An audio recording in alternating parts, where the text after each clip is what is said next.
देखो यूनिट का नाम है जेनेटिक्स और इसमें थ्योरी में कुछ भी नहीं है।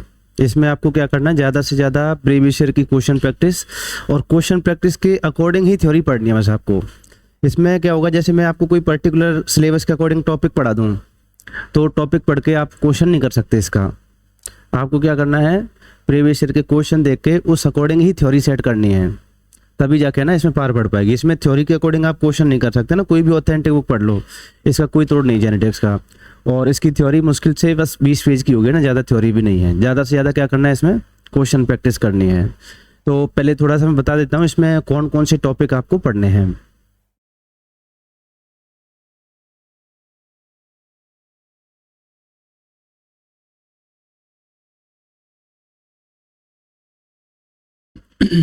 एक तो पढ़ना है इसमें आपको मेंडेलियन जेनेटिक्स।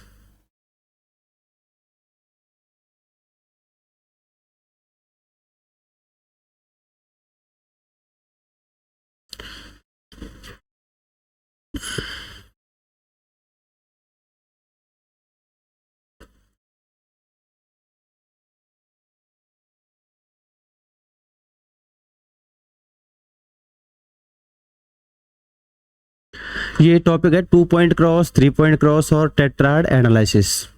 ये तीनों को हम कंबाइंडली मिला के जीनोम मैपिंग बोलते हैं।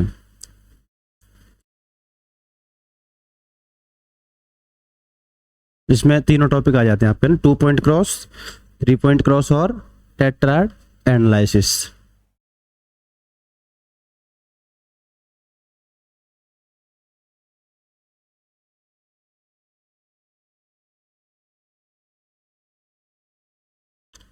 ये आपका ह्यूमन जेनेटिक्स का पार्ट होता है।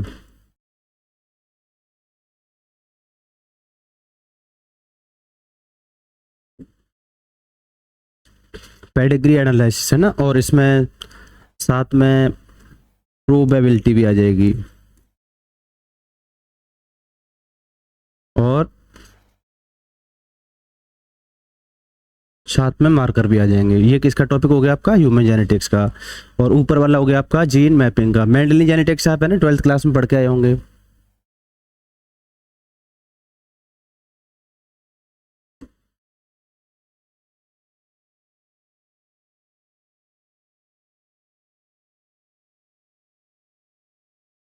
फिर आपकी मेंशन कर रखी है इसमें बैक्टीरियल जेनेटिक्स। बैक्टीरियल जेनेटिक्स में आपको क्या पढ़ना होता है,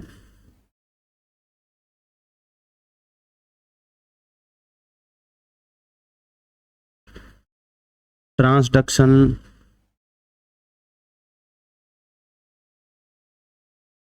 ट्रांसफॉर्मेशन और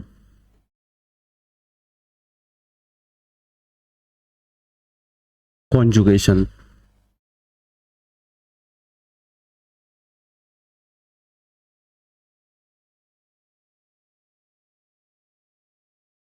एक क्वेश्चन आता है आपका जीन ऑर्डर, जो आएगा को ट्रांसडक्शन के नाम से।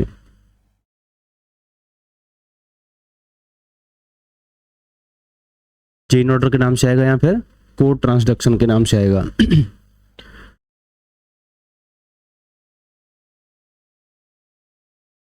फिर एक आपका क्यू टी एल, ये मेंडेलियन जेनेटिक्स का एक्सटेंशन है, मतलब ना उसका जो एक्सेप्शन होता है ना। जैसे मेंडल में हम देखते हैं, जैसे कैपिटल टी है तो उसका उसकी हाइट कैसी होगी, लंबी होगी है ना। और स्मॉल टी उसकी हाइट कैसी होगी, छोटी होगी। लेकिन जो मिड वाला होगा ना, हाइब्रिड वाला कैपिटल टी स्मॉल टी, उसकी हाइट कैसी होगी, इंटरमीडिएट, लंबी या छोटी, लंबी होगी उसकी है ना। लेकिन जब हम क्यूटीएल में पढ़ते हैं तो उसकी इंटरमीडिएट टाइप की होगी हाइट। इसको हम बोलते हैं क्वांटिटेटिव ट्रेट लोकस।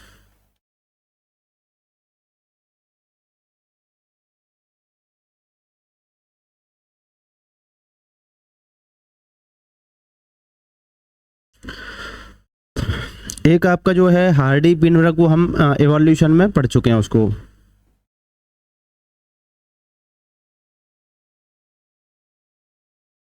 आपका इवोल्यूशन नहीं हुआ है तो ये इवोल्यूशन में पढ़ेंगे इसको है ना, हार्डी पिनवर्क को।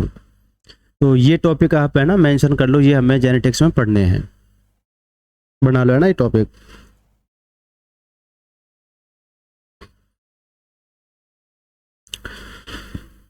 तो जैसे मेंडेलियन जेनेटिक्स हम स्टार्ट करेंगे, इससे पहले कुछ बेसिक बातें समझ लेते हैं ना जो अपने को आना चाहिए।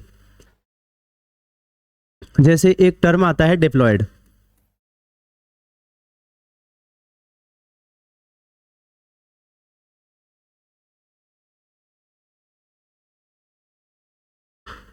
तो डिप्लॉयड से आप क्या समझते हैं? जैसे हम सारे जितने भी मोस्टली यूकैरियोट्स हैं ज़्यादातर, वो कैसे हैं?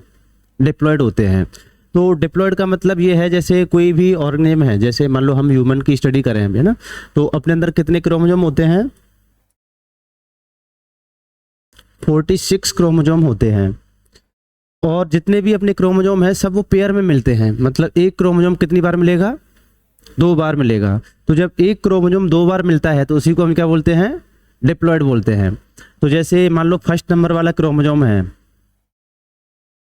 ये कितनी बार मिले? 2 बार मिले, तो हम इसके लिए क्या हो गए? डिप्लॉयड हो गए। ऐसे ही मान लो ये 6 नंबर वाला क्रोमोजोम है, ये भी कितनी बार मिलेगा? 2 बार मिलेगा। तो इसको हम बोलते हैं डिप्लॉयड कंडीशन। मतलब एक तो होता है set of chromosome. Set of chromosome का मतलब होता है सारे के सारे क्रोमोजोम एक एक बार आ जाएं उसमें। तो जैसे अपने एक सेट ऑफ क्रोमोजोम में कितने आएंगे क्रोमोजोम? क्रोमोजोम का एक सेट अगर हम लें तो कितने आएंगे? 23 क्रोमोजोम आएंगे। जैसे किसी भी फीमेल को उठा लें मान लो, तो उसमें 46 क्रोमोजोम है, उसमें 44 तो होते हैं ऑटोसोम, तो वो टोटल 22 टाइप के होंगे। और बाद में 2 XX का पेयर हो गया, तो वो एक X ले लेंगे उसमें से। तो टोटल 23 क्रोमोजोम आएंगे ना एक पेयर में। तो फीमेल के एक सेट में कितने क्रोमोजोम होंगे? 23।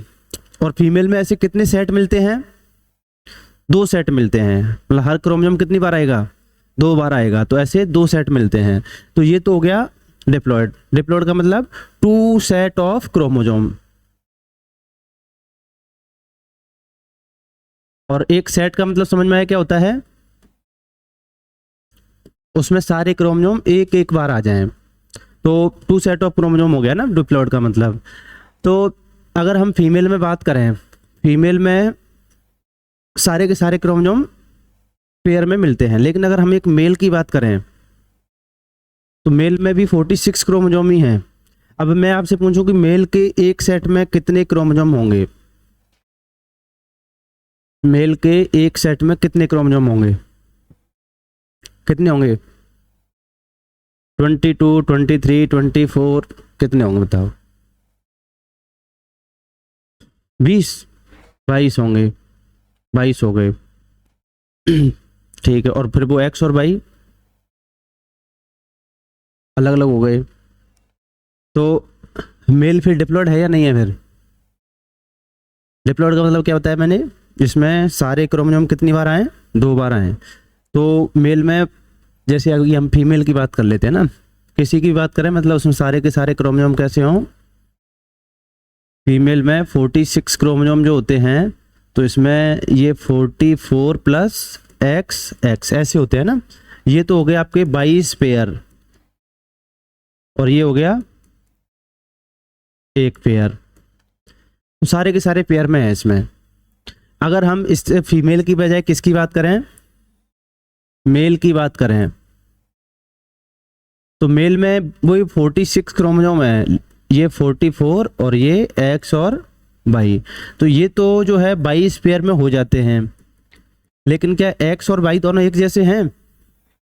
एक्स और वाई दोनों एक जैसे नहीं हैं। तो फिर इस कंडीशन में क्या हम मेल को एक्चुअली डिप्लॉयड बोल सकते हैं फिर? क्योंकि डिप्लॉयड होने के लिए तो क्या कंडीशन है? डिप्लॉयड होने के लिए सारे के सारे क्रोमोजोम 2 बार आने चाहिए। लेकिन क्या मेल में सारे के सारे क्रोमोजोम 2 बार आ रहे हैं? क्या एक्स 2 बार आ रहा है या वाई 2 बार आ रहा है? नहीं आ रहा। और एक्स और वाई पे सेम जीन होती नहीं है, कोई सेम क्रोमोजोम तो नहीं, अलग अलग क्रोमोजोम है दोनों ही। तो इसका मतलब मेल को डिप्लॉयड बोलना मतलब सही नहीं है, क्योंकि मेल डिप्लॉयड है ही नहीं एक्चुअल में। क्योंकि 44 क्रोमोजोम के लिए तो डिप्लॉयड है वो, लेकिन उन सेक्स क्रोमोजोम के लिए डिप्लॉयड नहीं है। तो फिर इसको क्या बोला जाए, क्या नाम दें इसको? क्या नाम दें प्रतिभा इसको? फिर मेल को डिप्लॉयड के लिए तो ये कंडीशन है कि पेयर में होने चाहिए सारे के सारे। दूसरी बात ये और है कि अगर किसी में भी आप मियोसिस डिवीजन करना चाहते हो तो उसमें सारे के सारे क्रोमोसोम जो हैं वो पेयर में होने चाहिए। मतलब वो क्या बनाने चाहिए, जैसे उसमें मियोटिक डिवीजन में कौन कौन सी फेज आती हैं, जो आपकी लेप्टोटीन, जाइगोटीन, डिप्लोटीन, ये फेज आती है ना, तो उसमें क्रॉसिंग ओवर जो होता है ना, तो वो होमोलोगस क्रोमोसोम के बीच में होता है।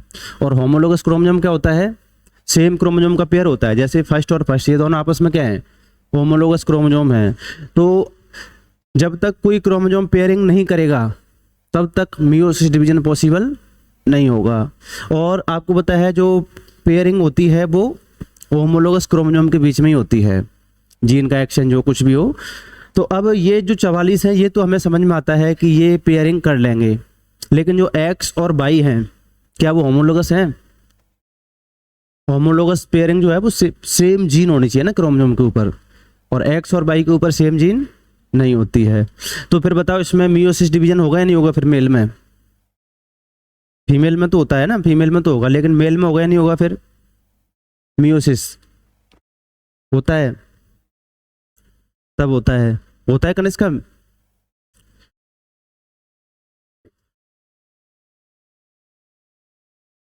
कनिष्का बोल रही मेरे को क्या पता, मैं तो फीमेल हूँ।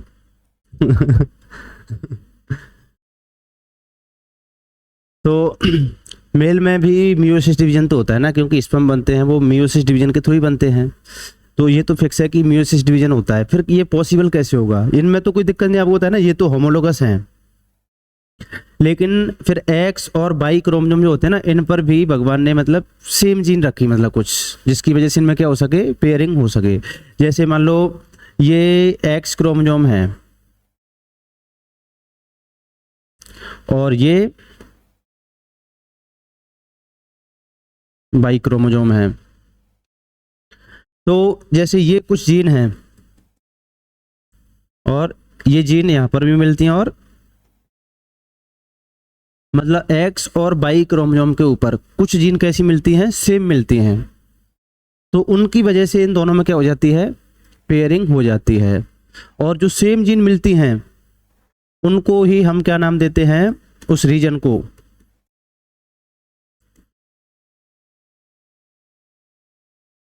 Pseudo autosomal reason. पार का पूरा नाम क्या है, स्यूडो ऑटोसोमल रीजन। ये काम क्या है इसका, इसकी वजह से एक्स और वाई क्रोमोसोम के बीच में क्या हो पाती है, पेयरिंग हो पाती है। अगर ये नहीं होता तो दोनों के बीच में पेयरिंग नहीं होती और मियोसिस डिवीजन पॉसिबल नहीं हो पाता। समझ में आ गई बात? तो एक्स और वाई क्रोमोसोम दोनों पर डिफरेंट जीन होती हैं, लेकिन कुछ जीन ऑटोसोम की तरह काम करती हैं इनके ऊपर, जो कैसी होती हैं, सेम होती है। जैसे फर्स्ट और फर्स्ट ये दोनों ऑटोसोम है तो इन पर जीन सेम है। ऐसे ये होने को तो सेक्स क्रोमोसोम है, लेकिन ये वाला जो रीजन है ये किसकी तरह बिहेव कर रहा है, इन पे ऑटोसोम की तरह बिहेव कर रहा है। तो इसको हमने नाम क्या दे दिया, स्यूडो ऑटोसोमल रीजन। और इसकी वजह से इन दोनों क्रोमोसोम के बीच में क्या हो जाएगी, पेयरिंग हो जाएगी, और इस वजह से इनमें मियोसिस डिवीजन पॉसिबल हो पाएगा। तो अब इसको डिप्लॉयड बोलना तो सही नहीं है, क्योंकि एक वर्ड कल को आपके सामने आया था, मीरो डिप्लॉयड आया था कि मीरो डिप्लॉयड। तो मीरो डिप्लॉयड किसको दिया था हमने नाम, मतलब बैक्टीरिया कुछ जीन के लिए क्या हो गया था, डिप्लॉयड हो गया था। जैसे कि बैक्टीरिया में हम लैक ऑपरेंट वाली जीन बाहर से इंसर्ट करा दें, एक तो उसमें अंदर मिलती है पहले से ही, एक हमने और इंसर्ट करा दी उसमें बाहर से, तो लैक ऑपरेंट वाली जीन के लिए बैक्टीरिया क्या हो गया, डिप्लॉयड हो गया। लेकिन सारी जीन के लिए क्या है, अभी भी वो हैप्लॉयड है। तो इस कंडीशन को क्या नाम दिया था हमने, मीरो जायगोट या मीरो डिप्लॉयड नाम दिया था। अब ऐसी ये कंडीशन है, इसमें सभी जीन दो बार अब मिल रही हैं अपने को ना, पूरे के पूरे 22 क्रोमोसोम हैं, दो बार आ रहे हैं। कुछ जीन के लिए डिप्लॉयड नहीं है, बस जो एक्स और वाई पे मिल रही हैं उन जीन के लिए डिप्लॉयड नहीं है, बाकी तो सबके लिए डिप्लॉयड ही है ना ये ऑर्गेनिज्म। तो फिर इसको क्या नाम दें अब, तो इस कंडीशन को हम नाम देते हैं हेमीजाइगस। समझ में आई बात? तो मेल कैसा होता है,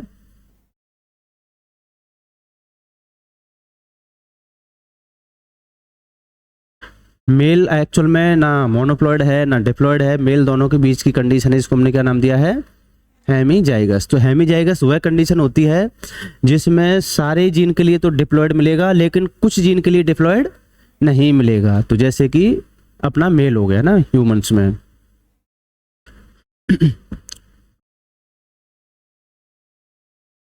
अच्छा देखो ये जैसे डिप्लॉयड होता है, एक हैप्लॉयड भी होता है, ऐसे है ना।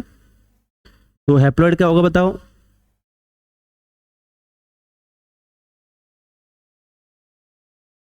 हैप्लॉयड क्या होगा? क्या डेफिनेशन होगी हैप्लॉयड की, बताओ? सिंगल सेट ऑफ क्रोमोसोम, यही होगी प्रतिभा? सिंगल सेट ऑफ क्रोमोसोम अपने हिसाब से क्या हो गया जो हैप्लॉयड की डेफिनेशन? हाफ और सिंगल।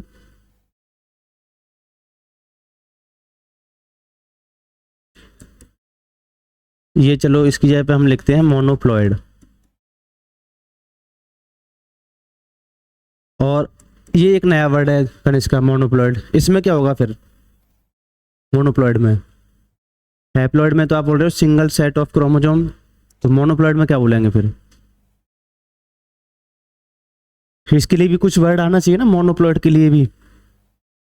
तो देखो हैप्लॉयड और मोनोप्लॉयड, ये हैप्लॉयड तो आपने सुना होगा पहले से, है ना, सुनते हुए आ रहे हैं अपन। हैप्लॉयड क्या होता है? किसी भी ऑर्गेनिज्म में जितने भी टोटल क्रोमोसोम मिलते हैं उसका अगर आप आधा कर दो नंबर, तो उसको हम क्या बोल देते हैं? हैप्लॉयड बोल देते हैं। जैसे कि ह्यूमन है, ह्यूमन में 46 है, तो उसका आधा करोगे तो कितना हो जाएगा? 23। तो ये तो इसमें तो कोई दिक्कत नहीं है, इसमें तो हम लिख देते हैं ना हाफ ऑफ क्रोमोसोम। जितने भी क्रोमोसोम है उसका क्या कर दो आप? आधा कर दो। जैसे कि ह्यूमन में ये हो जाएगा 23, 46 होते हैं तो उसका आधा 23। जैसे एप्पल, एप्पल में कितने होते हैं क्रोमोसोम? एप्पल में कितने क्रोमोसोम होंगे? सेब, धान, मक्का से तो उसमें 34 होंगे ना। तो 34 के आधे कितने हो जाएंगे? जैसे 17।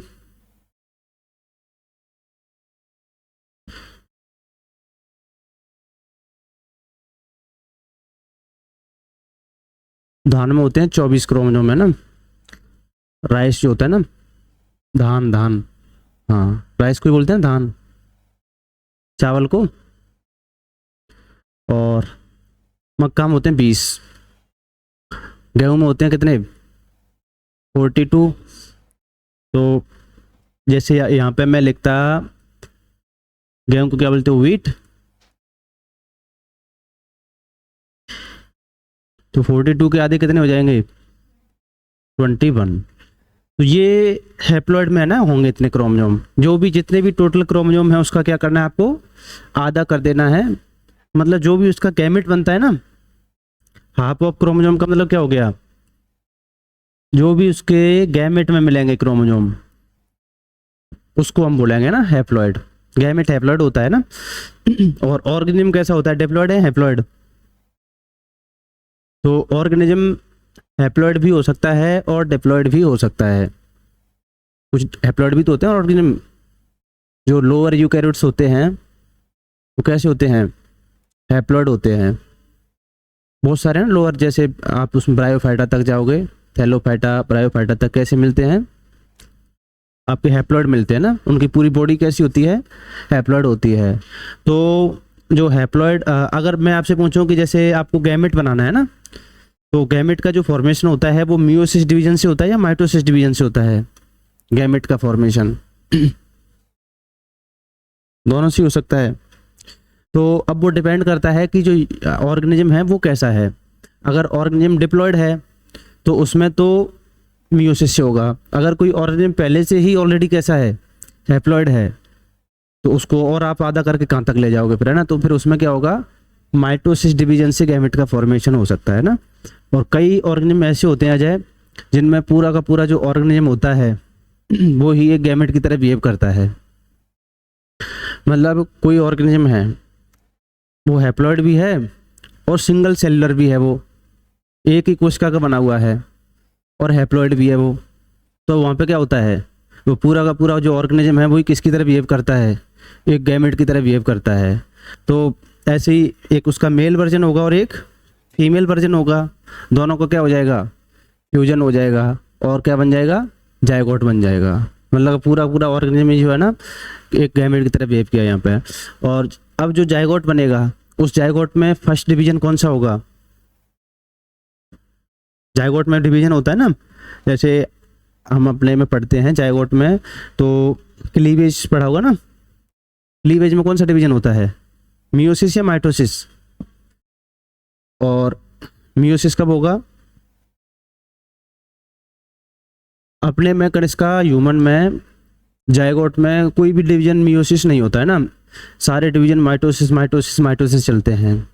फिर जब आपको बनाना होगा स्पर्म या ओवम, तब जाके पहला डिवीजन कौन सा होगा, मियोसिस होगा, वरना सारे डिवीजन कैसे होते हैं, माइटोसिस टाइप के होते हैं। अपनी बॉडी में कहीं भी पूरी बॉडी में उठा के देख लो, सब जगह कौन सा डिवीजन चल रहा है, माइटोसिस डिवीजन चल रहा है। समझ में आ गई बात। ऐसे ही कोई ऑर्गेनिज्म जो है वो हैप्लॉइड होता है शुरू से ही, तो उसका आप जायगोट बना, जायगोट तो किसी का भी हैप्लॉइड नहीं मिलेगा आपको, है ना, कोई भी ऑर्गेनिज्म हो सबका जायगोट कैसा मिलेगा, डिप्लॉइड मिलेगा, क्योंकि जायगोट दो के फ्यूजन से बनता है। तो जायगोट तो हमेशा कैसा मिलेगा, डिप्लॉइड मिलेगा ना, कम से कम। ये जायगोट का प्लॉइडी लेवल डिप्लॉइड से ज़्यादा भी हो सकता है, जायगोट का जो प्लॉइडी लेवल है वो डिप्लॉइड से ज़्यादा भी हो सकता है क्या, जैसे टेट्राप्लॉइड या हेक्साप्लॉइड कुछ हो सकता है क्या जायगोट का, अभी देख लेंगे ना, हो सकता है या नहीं हो सकता। तो जायगोट किसी का भी हैप्लॉइड नहीं मिलेगा ना, फिक्स है, हैप्लॉइड से ज़्यादा मिलेगा ना उसका प्लॉइडी लेवल। तो अब ऑर्गेनिज्म तो कैसा था, वो हैप्लॉइड था, लेकिन जायगोट सबका कैसा मिलता है, कम से कम डिप्लॉइड तो मिलता ही है। तो अब उस जायगोट में जो पहला डिवीजन होगा वो ही कैसा हो जाएगा, मियोसिस हो जाएगा। तो अब उसकी जो सेल बनेंगी 4 डॉटर सेल, वो कैसी होंगी, हैप्लॉइड होंगी। अब उनमें आगे आप माइटोसिस डिवीजन कराते जाओ तो पूरा ऑर्गेनिज्म कैसा बनेगा, आगे हैप्लॉइड बनेगा। और अपने जो जायगोट में फर्स्ट डिवीजन होता है वही कौन सा होता है माइटोसिस होता है, और सेकंड वाला मतलब सारे ही माइटोसिस होते हैं। और आगे जाके जब अपने को स्पर्म या ओवम बनाने होंगे तो केवल जो जर्म सेल हैं उनमें क्या होगा, मियोसिस डिवीजन होगा। और हैप्लॉइड ऑर्गेनिज्म का पहला डिवीजन ही कौन सा हो जाता है, मियोसिस डिवीजन हो जाता है। तो शुरुआत में है ना हैप्लॉइड सेल बन जाती हैं। अब आगे आप माइटोसिस करवाते रहो तो सारी की सारी सेल कैसी बनेंगी, अब हैप्लॉइड ही बनेंगी, है ना। तो उसको हम जाइगोस्पोरिक मियोसिस भी नाम देते हैं ना, जब जायगोट में क्या हो जाता है, मियोसिस हो जाता है, तो उसको जाइगोस्पोरिक मियोसिस नाम दे देते हैं। तो अभी आपको ये समझ में आया कि हैप्लॉइड का मतलब होता है किसी ऑर्गेनिज्म में जितने भी क्रोमोसोम मिलते हैं उसके आधे क्रोमोसोम करने, बस आपको। और पूरे क्रोमोसोम कितने होते हैं ये आपको पता ही रहता है ना, लगभग जैसे आपने एनसीईआरटी में हमने एक टेबल पढ़ी थी कभी बचपन में, तो उसमें 10-12 मॉडल ऑर्गेनिज्म दिए थे ना। जैसे एक तो आपकी घरेलू मक्खी दी थी है ना, जो अपने घर में मक्खी मिलती है ना, डोमेस्टिक फ्लाई, उसमें तो होते हैं 12 होते हैं शायद, है ना। और एक आपकी जो ड्रोसोफिला आती है ना, फ्रूट फ्लाई, उसमें कितने, तो उसमें 8 होंगे शायद, है ना। इनका ये कुछ मॉडल ऑर्गेनिज्म है। तो इसमें आपको इनको याद रखना है ना, कुछ मॉडल वालों को तो। और आपका गेहूं, एक गेहूं भी है ना, एक वो है प्लॉडी लेवल जिसका 2 से ज़्यादा होता है ना, उसमें गेहूं मॉडल वो है इंसेक्ट। और एक अरेबिडोप्सिस वगैरह में याद रखना है ना, अरेबिडोप्सिस भी एक मॉडल प्लांट है। तो एक में तो अजय 12 होंगे, एक में 8 होंगे ना, ऐसे होगा। उसमें जरूर याद रखना ना, ड्रोसोफिला में, ड्रोसोफिला में कितने रखे हैं, 8 दे रखे हैं, कितने रखे हैं, हाँ हाँ 8 ही होने चाहिए ना ड्रोसोफिला में।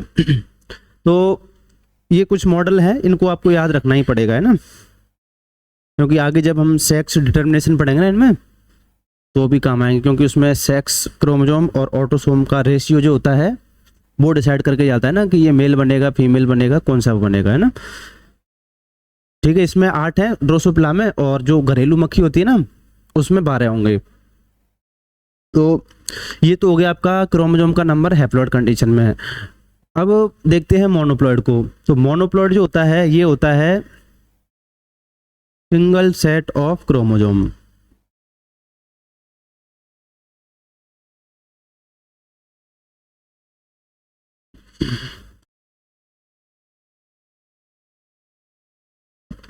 इसमें आपको सिंगल सेट लेना है ना क्रोमोसोम का। अब जैसे हम बात कर लेते हैं, जैसे ह्यूमन के केस में बात कर लें, तो जैसे ह्यूमन में फीमेल को उठा लें तो टोटल 46 क्रोमोसोम है उसमें। तो हैप्लॉइड कंडीशन में कितने थे फीमेल में, ये हमने देखा कितने थे 23। अब मैं आपसे पूछूं कि मोनोप्लॉइड कंडीशन में कितने क्रोमोसोम होंगे। तो मोनोप्लॉइड का मतलब एक सेट लेना है आपको, तो एक सेट में कितने क्रोमोसोम आते हैं, सिंगल सेट में कितने आते हैं, और 23 और 23 के दो सेट ही तो मिलते हैं फीमेल में, 23 तरह के होते हैं। तो फीमेल में अगर आप मोनोप्लॉइड की बात करोगे तो उसमें 23 हैं, और अगर फीमेल में हैप्लॉइड की बात करोगे तो उसमें भी कितने होंगे 23 होंगे। तो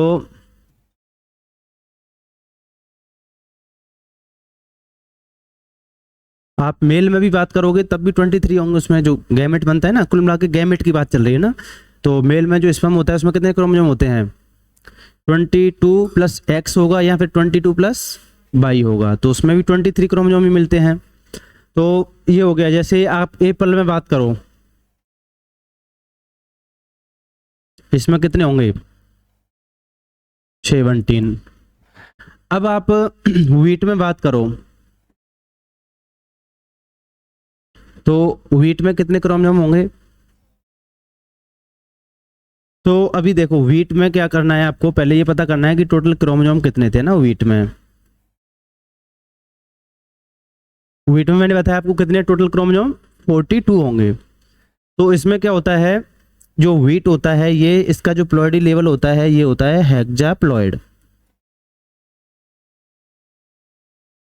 कितना प्लॉइडी लेवल है इसका, हेक्साप्लॉइड। इसका मतलब ये है कि हर क्रोमोसोम कितनी बार आएगा, 6 बार आएगा। जैसे हम डिप्लॉइड हैं तो हमारे अंदर तो हर क्रोमोसोम कितनी बार आ रहा है, 2 बार आ रहा है, लेकिन इसमें हर क्रोमोसोम 6 बार आएगा। जैसे मैंने मान लो ये फर्स्ट नंबर का बना दिया क्रोमोसोम, तो फर्स्ट नंबर का कितनी बार आ गया, 6 बार आ गया। ऐसे ऐसे ही जब मैं सेकंड नंबर का बनाऊंगा तो वो भी कितनी बार आएगा, ये मान लो सेकंड नंबर वाला है, तो इसमें हर क्रोमोसोम कितनी बार आ रहा है, 6 बार आ रहा है। ऐसे तीसरे नंबर का भी कितनी बार आएगा, 6 बार आएगा। तो इसमें अगर हम बात करें व्हीट में,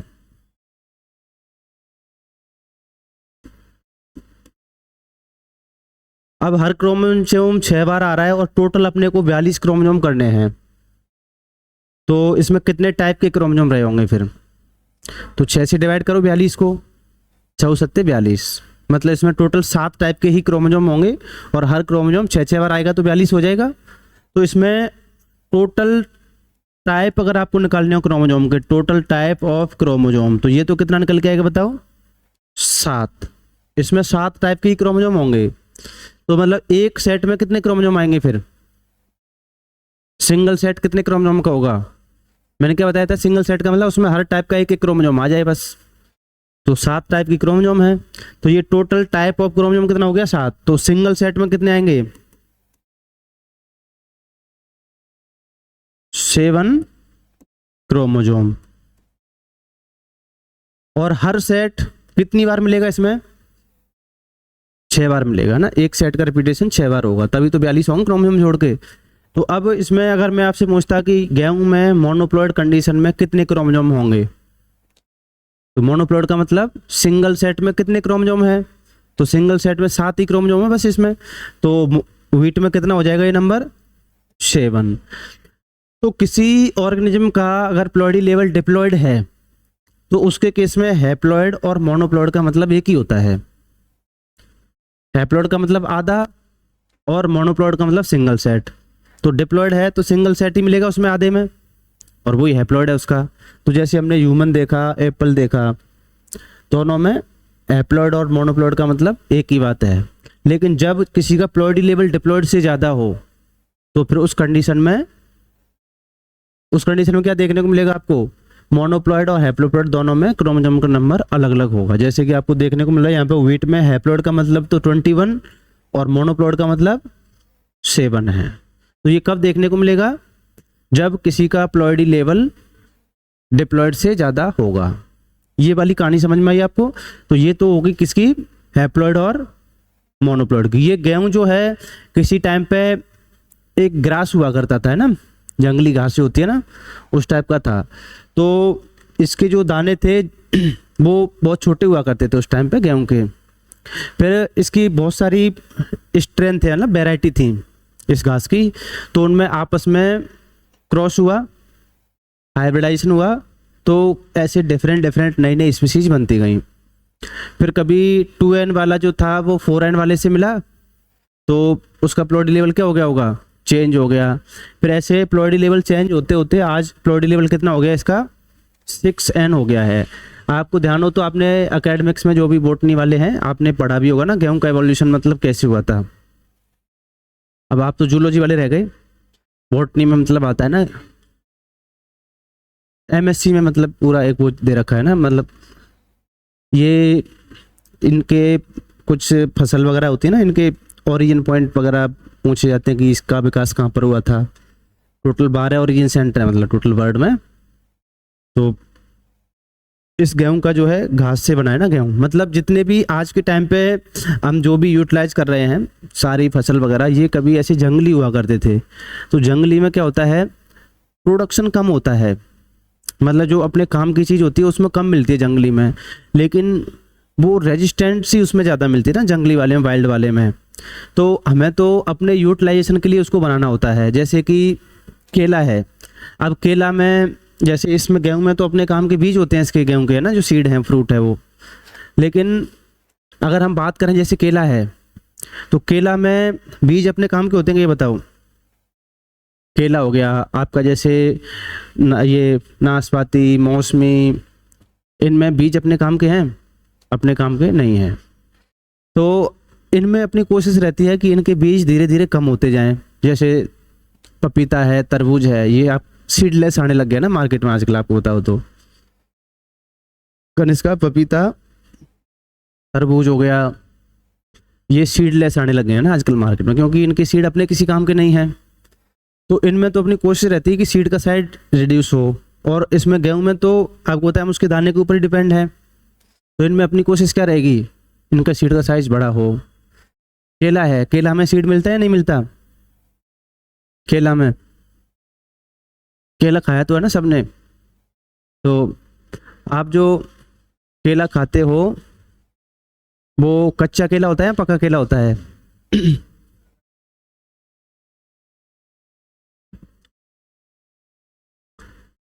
केला खाया तो है ना सबने। फिर केले के बीज देखे या नहीं देखे आपने? नहीं देखे, तो फिर केला का पेड़ कैसे उगाओगे आप?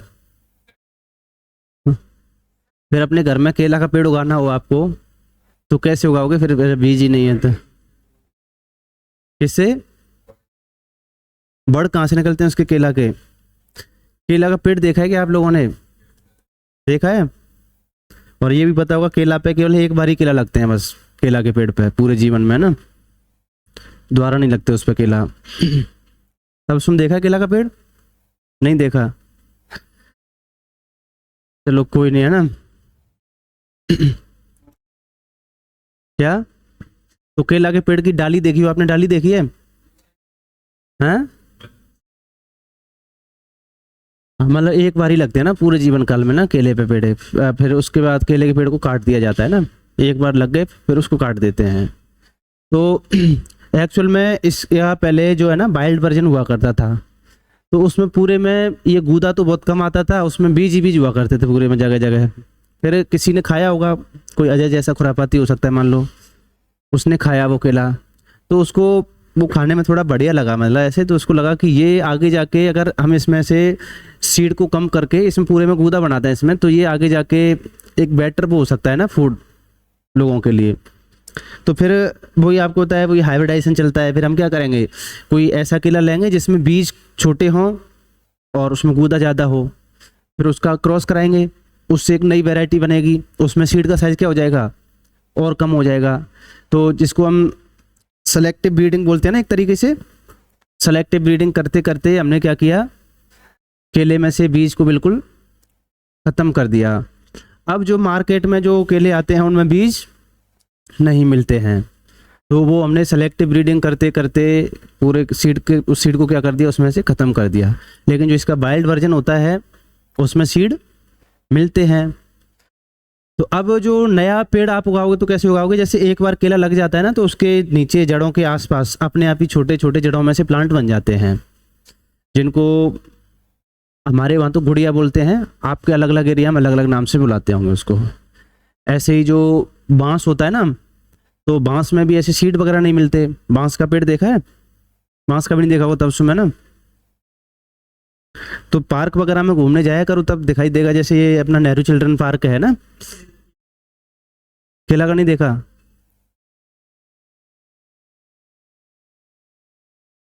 अब दिक्कत ये है ना कि हर जगह पे आंकड़ा का एग्जाम्पल ले नहीं सकते। आंकड़ा तो मिलता है उसके वहाँ पे, बाड़मेर में आंकड़ा, खेजड़ी, कूमट,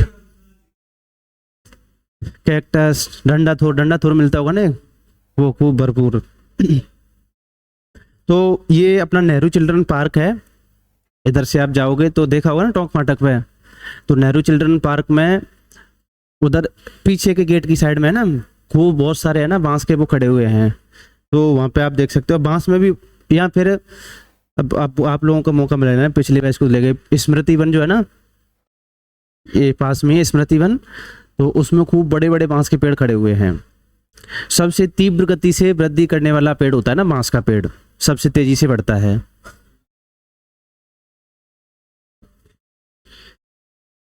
हाँ, डेकोरेटिव भी आते हैं।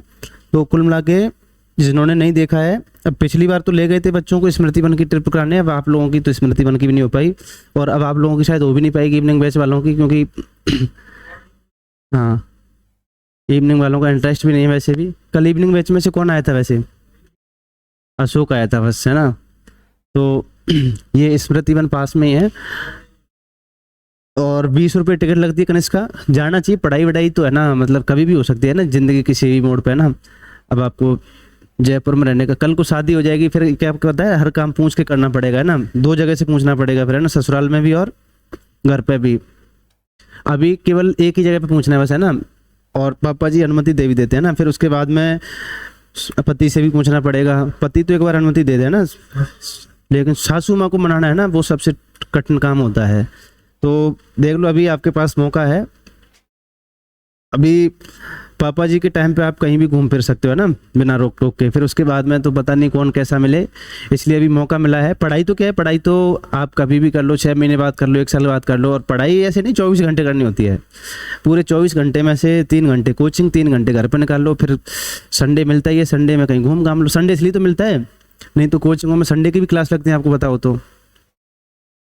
हम तो संडे की छुट्टी रखते हैं, आपको बताया ना। तो कभी कभार थोड़ा सा किताब से बाहर जाके, मतलब हाँ, नहीं मेरा काम है आपको बताना, मतलब पढ़ाई में दुनिया लगी हुई है ना, और ऐसे ऐसे लोग हैं जो 18-18 घंटे पढ़ रहे हैं, लेकिन तो वो ही है मैंने चाहिए ना, मतलब पढ़ाई अपने पूरे दिन का एक टारगेट अपना होना चाहिए ना, कि मेरे को 24 में से 6 घंटे निकालने हैं। अब आपने 6 घंटे निकाल लिए, उसके बाद में आप कुछ भी करो, कोई दिक्कत नहीं है। मतलब 24 घंटे, ये ऐसा एग्जाम है कि ये कोई आईएएस का एग्जाम तो है नहीं जिसमें आपको मतलब 14 घंटे 18 घंटे पढ़ना पड़े। ये तो नेट का एग्जाम है, इसमें तो क्या 3 घंटे कोचिंग, 3-4 घंटे घर पर निकाल लो, उसके बाद में कुछ भी करो।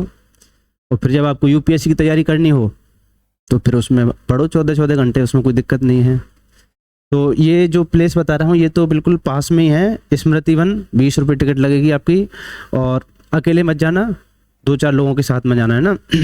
अकेले में किसी भी प्लेस का कोई मज़ा नहीं है ना घूमने में, कम से कम 4-5 लोग होते हैं तब आप उस प्लेस को एंजॉय कर पाओगे। हाँ, और फिर वो स्मृति वन है तो जाने क्या दिख जाए उसका भी कोई भरोसा नहीं, इसलिए 4-5 लोग जाओ ना कम से कम।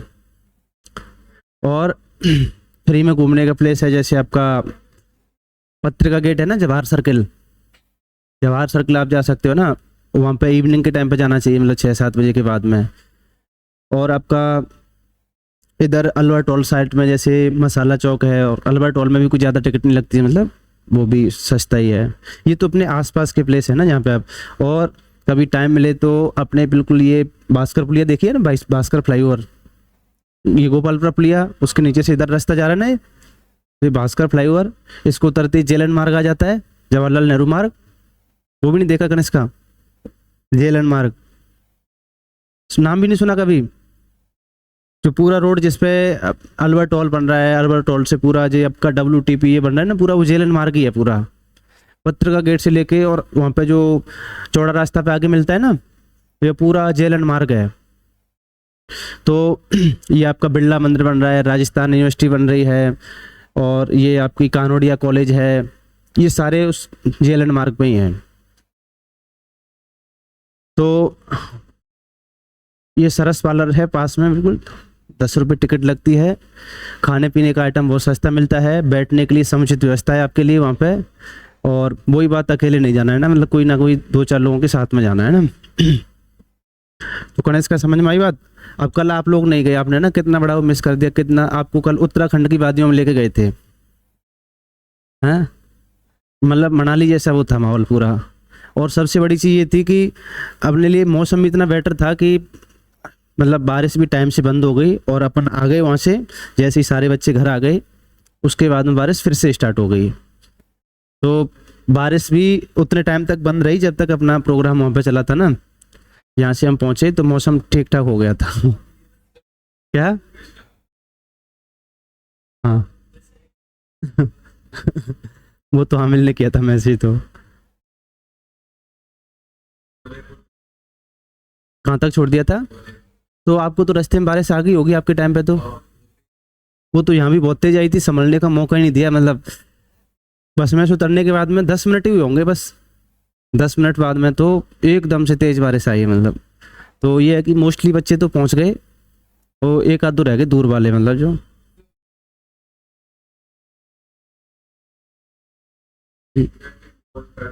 हाँ।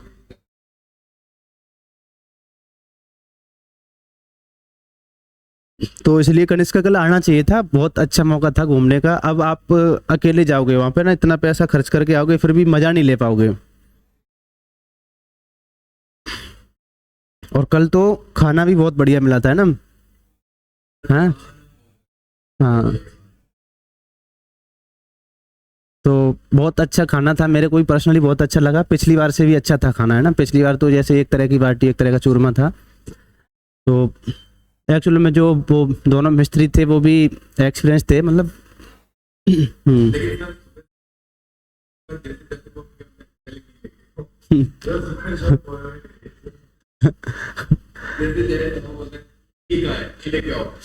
वो अपने से मिस्टेक हो गई। अब थोड़ा सा नेक्स्ट टाइम के लिए ये ध्यान रखना पड़ेगा। मतलब खाने का टाइम जो था वो 12-1 बजे मतलब होता है, मतलब जब पोहे वगैरह खा रहे थे ना, जब तब भूख लग रही थी सबको उस टाइम। उस टाइम पे ज्यादा खा सकते थे, फिर उस क्या कोई ना, मतलब पिछले ऐसा है, खराब नहीं होना चाहिए, अपना टारगेट रहता है, कम नहीं पड़ना चाहिए ना, ज्यादा हो जाए उसका तो ठिकाना है। हाँ, बाकी तो ठिकाने लगी गया, ये है। हम्म। फिर वो लड़कियां इतना खाती भी नहीं है ना, 4 बाटी कहाँ खा पाती लड़कियां। चलो अब ये बताओ, इसमें हैप्लॉइड मोनोप्लॉइड दोनों कंडीशन समझ में आई? तो ये बता रहा था मैं, जो केला होता है ना, केला के आसपास पेड़ के नीचे, अब जो आज का केला है ना, आज का केला ऐसा है कि इसको अगर इंसान नहीं लगाए अब तो ये लगेगा ही नहीं, या एक ही एरिया में होके रह जाएगा ये। जैसे एक जगह पे केला लग गया, एक पेड़ लग गया, तो उसके आसपास 30-40 पेड़ छोटे छोटे उसकी जड़ों के पास अपने आप ही उग जाते हैं, जिसको गुड़िया बोलते हैं। फिर आपको कहीं दूसरी जगह पे लगाना है तो उसमें से एक उखाड़ के ले जाओ वो, और दूसरी जगह पे लगा सकते हो। मतलब आज के टाइम पे जो है वो वेजिटेटिव रिप्रोडक्शन से है ना पूरा प्रोड्यूस होता है। तो फिर जो मेन पेड़ होता है उसको आप 1 साल बाद में काट के फेंक दो, केला आ जाए ना उसके बाद में, फिर उनको आप अलग अलग जगह पर ले जाके लगा सकते हो। क्या उस पे से जो कच्चा होता है उसको ही तोड़ लेते हैं, मतलब फिर बाहर जाके वो जगह पे आपको देखने को मिल जाएगा। बहुत कम पैसे में घूमने की जगह बता रहा हूँ, ये लोग तो पता नहीं है ना कहाँ कहाँ से घूमने के लिए आते हैं और फिर स्टेटस डालते हैं। हाँ, मतलब जयपुर से लाइव और यहाँ से लाइव है ना। आप जयपुर में रह रहे हो तो कम से कम जब तक रह रहे हो तब तक तो घूम घाम लो, फिर पता नहीं बाद में मौका मिले या नहीं मिले। और अब इसके बाद में हैप्लॉइड, मोनोप्लॉइड, डिप्लॉइड और हेमिजाइगस भी बताना पड़ेगा। हेमिजाइगस तो बता ही दिया। एक मीरो डिप्लॉइड या मीरो जाइगोट और यहीं पे लिख लेना है ना।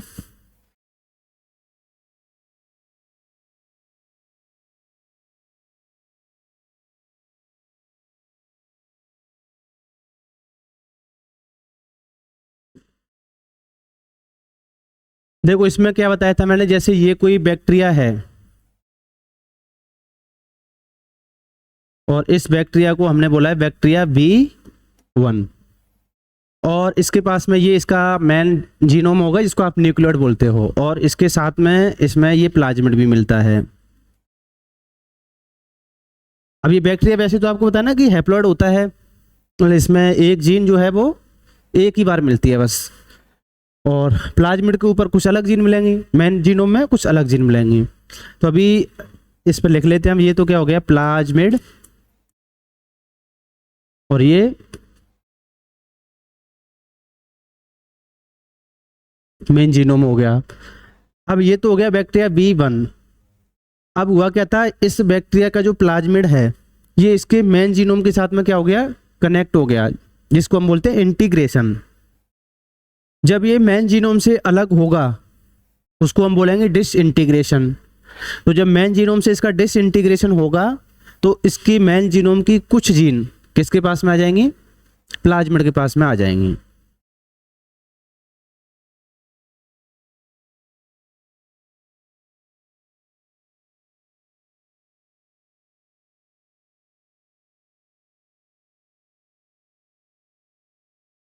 तो ये इस तरीके से क्या हो गया, इसका प्लाज्मिड का और मेन जीनोम का इंटीग्रेशन हो गया।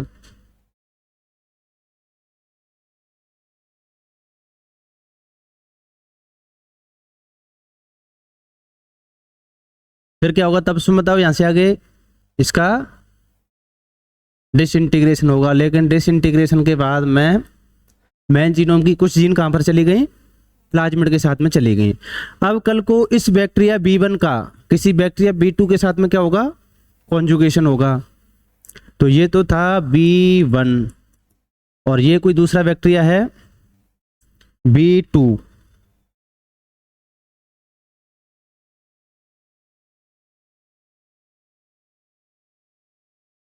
तो इस बैक्टीरिया का मेन जीनोम तो होगा ही खुद का भी,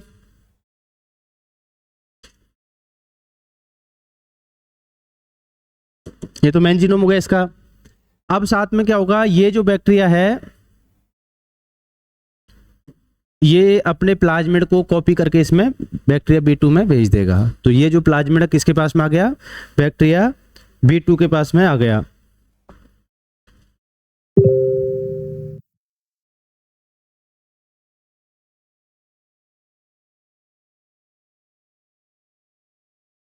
फिर बाद में ये कॉन्जुगेशन ट्यूब जो है ये ब्रेक हो जाएगी और दो बैक्टीरिया बन जाएंगे।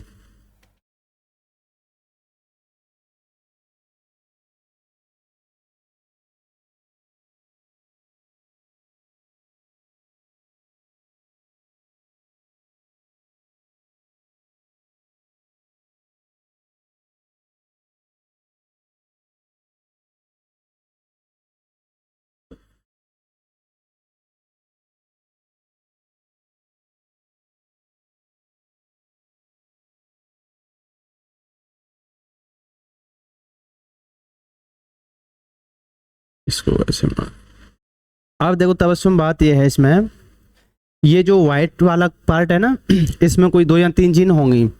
ये जीन ऑलरेडी इस बैक्टीरिया के मेन जीनोम के पास में भी होंगी। ये भी बैक्टीरिया है, ये भी बैक्टीरिया है, तो मेन जीनोम तो लगभग एक जैसा ही होगा दोनों का। मान लो लैक ऑपेरॉन वाली जीन आ गई है इसमें टूट के, तो लैक ऑपेरॉन वाली जीन जो है यहाँ से यहाँ पे आई होगी। अब ये कोई दूसरा बैक्टीरिया है, इसमें भी तो यहाँ पे लैक ऑपेरॉन वाली जीन मिलेगी इसके जीनोम में। तो अब इसने यहाँ से एक लैक ऑपेरॉन वाली जीन और भेज दी, तो अब लैक ऑपरेंड वाली जीन इसमें 2 हो गई, तो लैक ऑपरेंड के लिए क्या हो गया, डिप्लॉयड हो गया, लेकिन बाकी रिमेनिंग जीन्स के लिए भी क्या है, ये हैप्लॉयड है। तो जब कुछ जीन के लिए डिप्लॉयड हो जाए और रिमेनिंग जीन के लिए कैसा हो, हैप्लॉयड हो, तो उस कंडीशन को ही हम क्या बोलते हैं, मीरो जाइगोट या मीरो डिप्लॉयड बोलते हैं। तो ये वाला जो बैक्टीरिया B2 है ये कैसा होगा बताओ, मीरो जाइगोट या मीरो डिप्लॉयड होगा। समझ में आ गए इतने कंडीशंस। अब हम थोड़ा सा जीन और एलील की डेफिनेशन और देखेंगे। पहले ये जो अभी पढ़ाया आपको समझ में आ गया, तो पहले इसको नोट कर लो आप।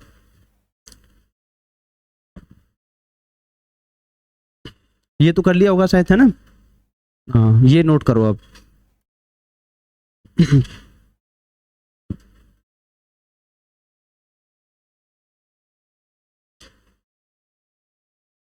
हेमंत चेंज करें इसको।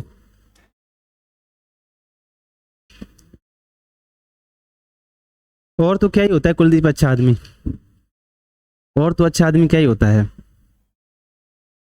या फिर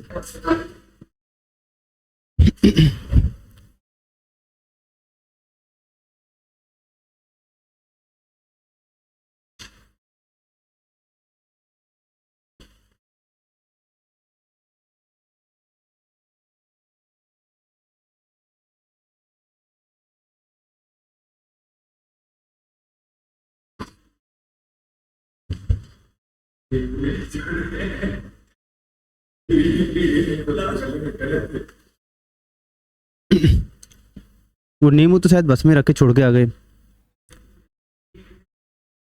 रेड ले गया था।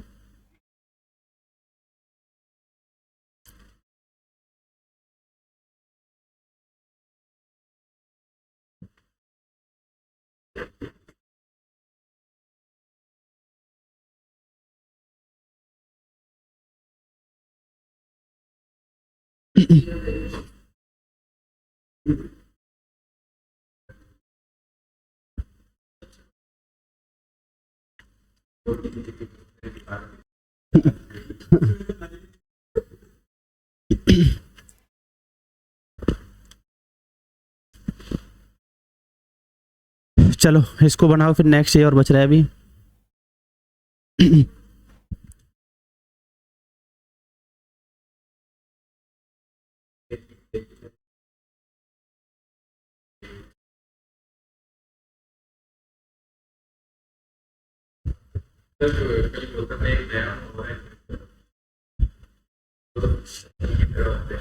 हम्म,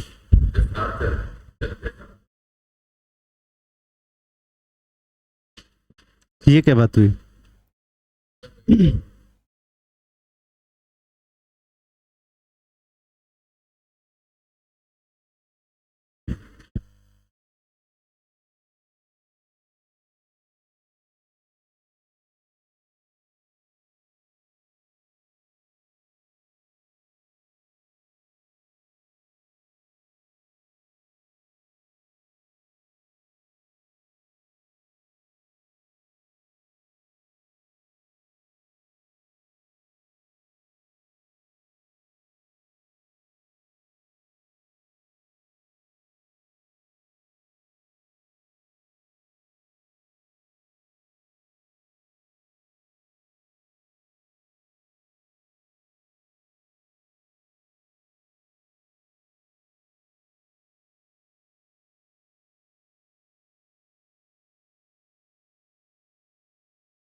बना लिए? मीरो जैगोट समझ में आया?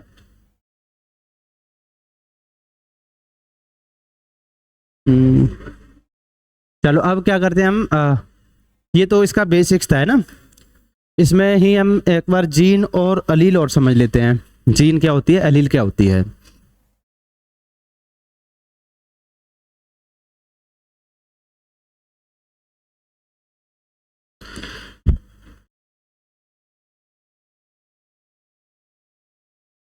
जैसे ये कोई ऑर्गेनिज्म है ना, इसके अंदर,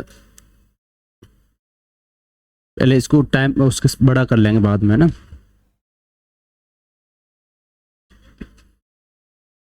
इसमें ये कोई एक डीएनए मिलता है ना, और इस डीएनए के पास में मिलती है जीन। जैसे हमने ट्रांसक्रिप्शन देखा था ना अभी, तो ट्रांसक्रिप्शन हमने देखा था, उसमें प्रमोटर, कोडिंग और टर्मिनेटर रीजन मिलता है, जिसमें से जो ट्रांसक्रिप्शन है वो केवल किसका होता है, कोडिंग वाले रीजन का ही होता है ना। और बाकी जो प्रमोटर होता है, टर्मिनेटर होता है, उसका ट्रांसक्रिप्शन नहीं होता है। तो ये हम एक कोडिंग रीजन का कोई एक सीक्वेंस बना रहे हैं। जैसे मैंने यहाँ पे बना दिया A G A T G T T A T G C, ये कोई सीक्वेंस बना दिया ना।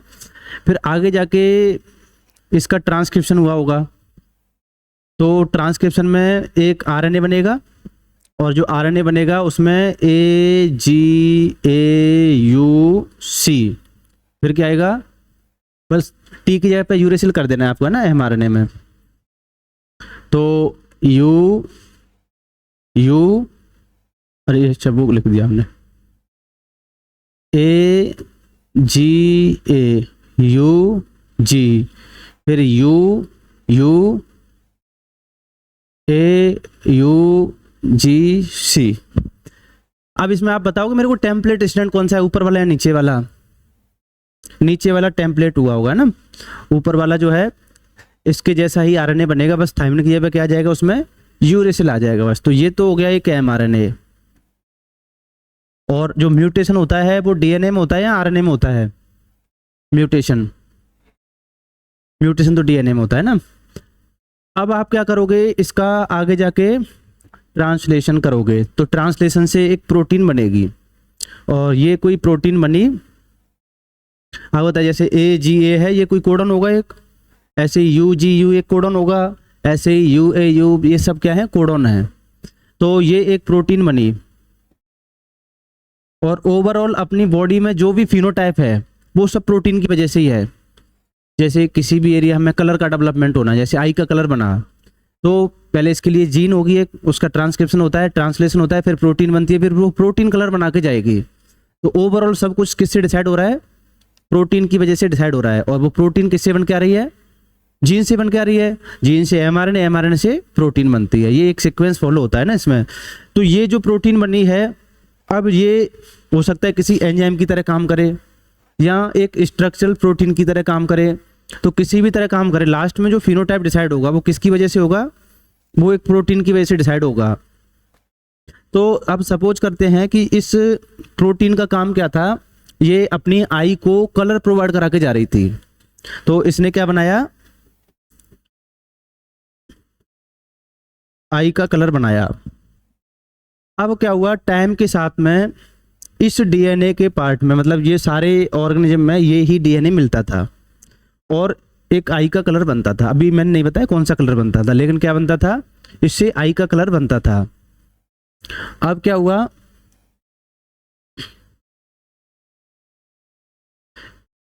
ए G A T G T T, और यहां पर हो गया आपका जी टी जी सी। मतलब ये जो न्यूक्लियोटाइड है, ये वाला और ये वाला, इसमें क्या हो गया, पॉइंट म्यूटेशन हो गया, जिसकी वजह से एडेनिन की जगह पर क्या हो गया, यहाँ पर गुआनिन हो गया ना, पॉइंट म्यूटेशन की वजह से। अब कल को इसका ट्रांसक्रिप्शन होगा, तो इससे भी एक एमआरएनए बनेगा, उस पर क्या सीक्वेंस आएगा बताओ।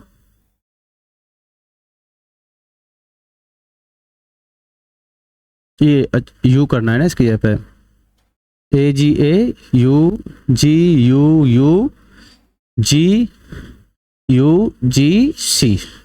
ये तो क्या हो गया, mRNA हो गया, और चेंजमेंट जो है वो यहाँ पर आया है ना, एडेनिन की जगह पे क्या हो गया है, ग्वानिन हो गया है। तो ये ट्रांजिशन टाइप का म्यूटेशन है, ट्रांसवर्जन टाइप का है। ट्रांजिशन ट्रांसवर्जन तो जानते हो ना, ट्रांजिशन क्या होता है, जब प्यूरिन की जगह पे प्यूरिन और पिरिमिडिन की जगह पे पिरिमिडिन रिप्लेस होके आता है। तो यहाँ पे एडेनिन की जगह पे ग्वानिन आया है, तो एडेनिन और ग्वानिन दोनों ही प्यूरिन होते हैं, तो प्यूरिन की जगह पे क्या है, प्यूरिन ही आया है, इसका मतलब ये ट्रांजिशन टाइप का है। और प्यूरिन की जगह पे पिरिमिडिन, यहाँ पिरिमिडिन की जगह पे प्यूरिन आ जाए तो ट्रांसवर्जन होता है। तो ये तो ट्रांजिशन टाइप का क्या हो गया, म्यूटेशन हो गया है। अब इसका क्या होगा, इसका आगे जाके ट्रांसलेशन होगा। तो ट्रांसलेशन से एक प्रोटीन बनेगी। अब जो प्रोटीन बनेगी, तो इस प्रोटीन में और इस प्रोटीन में कुछ ना कुछ चेंजमेंट होगा एक आधा अमीनो एसिड का। तो आपको बताया यहाँ पर ये जो है ना कोडोन ही चेंज हो गया होगा। तो अब ये जो प्रोटीन बनी है, ये आगे जाके किसी ना किसी फिनोटाइप को डिसाइड करेगी। प्रोटीन का काम क्या है, कोई ना कोई फिनोटाइप डिसाइड करना। सारे फिनोटाइप है वो किसकी वजह से हो रहे हैं डिसाइड, मोस्टली प्रोटीन की वजह से। तो ये अभी भी आगे जाके ये क्या बना रही है, आई का कलर ही बना रही है। इसने क्या बनाया, अभी भी आई कलर बनाया। तो अब यहाँ पर दो बातें आती हैं, एक तो होता है ट्रेट और एक होता है करेक्टर।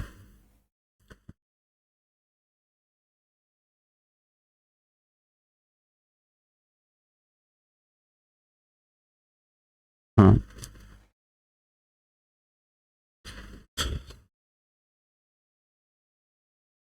ट्रेट, ट्रेट के कितने करेक्टर होते हैं, एक ट्रेट के उल्टा, एक होता है करेक्टर, और एक करेक्टर के कितने ट्रेट होंगे, ये दो ट्रेट तो मैं ऐसे ही लिख रहा हूँ ना, क्योंकि ये दो ट्रेट तो एक मेंबर में मिल सकते हैं ना। बाकी अगर आप पॉपुलेशन लेवल पे स्टडी करोगे तो आपको दो से ज़्यादा ट्रेट देखने को मिल सकते हैं। जैसे कि हम मेंडली जेनेटिक्स में पढ़ते हैं कि एक तो ड्वार्फ प्लांट होता है और एक लंबा प्लांट होता है ना, टॉल। टॉल और ड्वार्फ दो तरह के है ना। तो करेक्टर तो हो गया हाइट, हाइट तो क्या है, करेक्टर हो गया। और उस करेक्टर के यहाँ पे दो ट्रेट हो गए, कौन कौन से, ड्वार्फ और टॉल। समझ में आ गई बात। तो ये एक इंडिविजुअल लेवल पे हम स्टडी करते हैं तब ऐसा देखने को मिलता है। बाकी अगर आप एक पॉपुलेशन में देखोगे तो केवल दो ही ट्रेट नहीं मिलेंगे आपको, दो से ज़्यादा ट्रेट देखने को मिल सकते हैं। ऐसे ही हम आई कलर की बात करें तो क्या आई के जो कलर हैं वो दो ही मिलेंगे बस पॉपुलेशन में, दो से ज़्यादा देखने को मिल सकते हैं। तो अभी मैंने जैसे आई कलर की बात की, तो आई कलर जो है ये करेक्टर है या ट्रेट है, अभी ये करेक्टर है। मैंने आपको आई के कलर का नाम नहीं बताया अभी। आई कलर बहुत सारे हो सकते हैं। तो ये जो आई कलर है ये क्या हो गया, एक करेक्टर हो गया, और ये भी क्या है, करेक्टर ही है। अब मैं आपको बोल देता कि ये जो प्रोटीन बनी थी,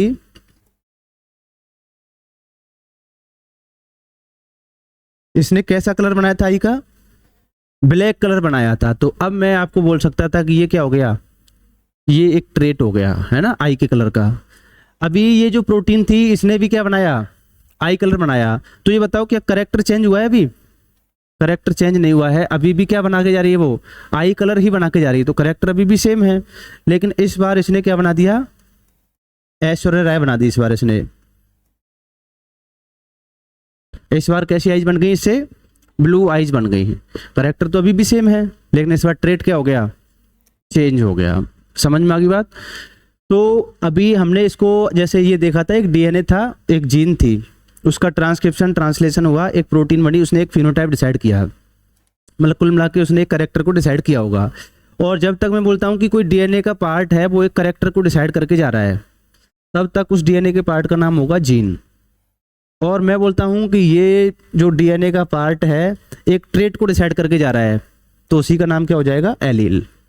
तो एलील कुछ अलग से नहीं होती। एलील क्या होती है, डीएनए की जो है अल्टरनेटिव फॉर्म होती है, जीन की अल्टरनेटिव फॉर्म्स होती हैं। जैसे ये अभी एक जीन थी, जीन कब तक होगी, जब तक मैं आपको बोलूंगा कि ये आई का कलर डिसाइड करके जा रहा है डीएनए का पार्ट, तब तक तो ये क्या हो गया, एक जीन हो गया। और मैं उस आई के कलर का नाम भी बता दूं आपको, तो क्या बोलेंगे इसको, अब जीन की जगह पे अब एलील बोलेंगे। ये जो है डीएनए का पार्ट है, ये ब्लैक आई वाली एलील है।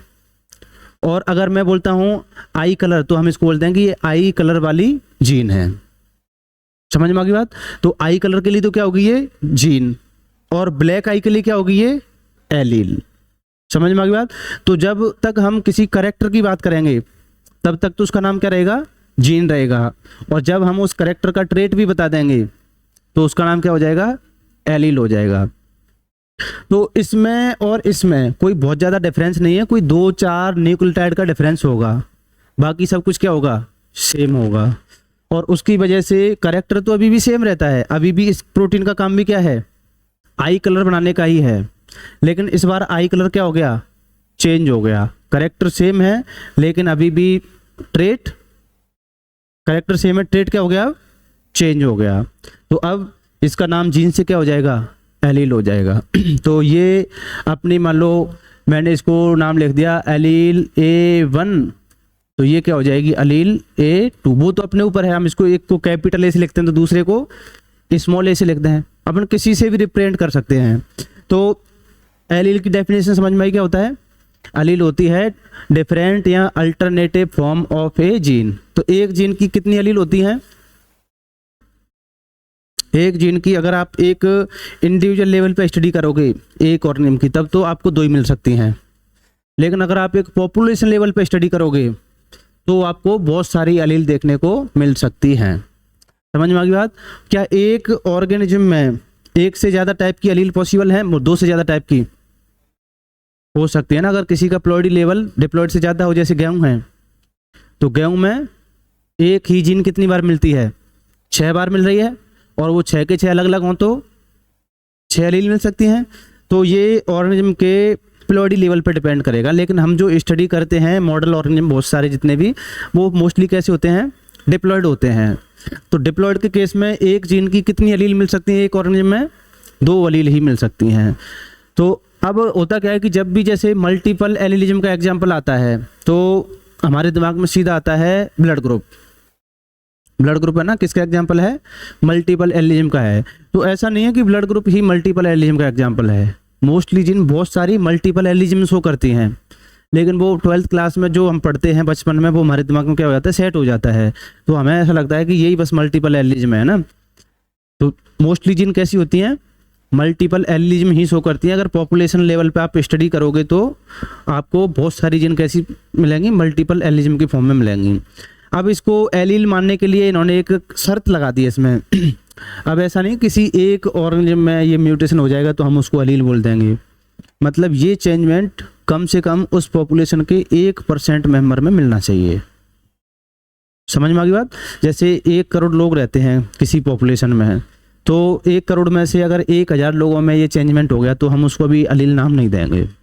कब नाम देंगे, 1 CR में से कम 1 लाख में ये चेंजमेंट होना चाहिए, तो 1% हो जाएगा।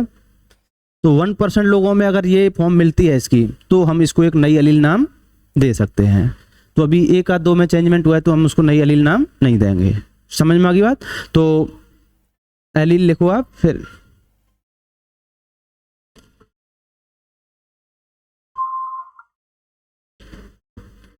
जीन में तो आप ऐसे लिख लेना, gene is part of A DNA that can be transcribe.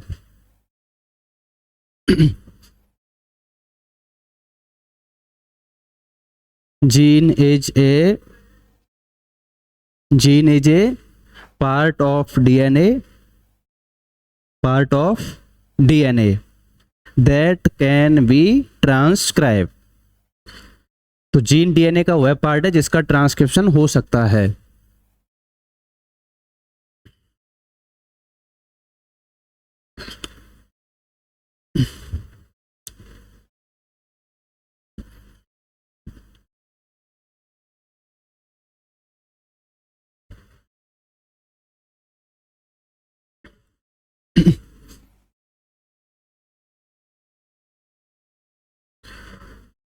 समझ में आ गई बात? तो इसका क्या हो सकता है, ट्रांसक्रिप्शन हो सकता है। और आगे क्या लिखोगे आप, आगे लिख लो अलील, अलील लिखो, अलील, अलील की डेफिनेशन क्या लिखोगे, alternative form of A gene, alternative form of A gene.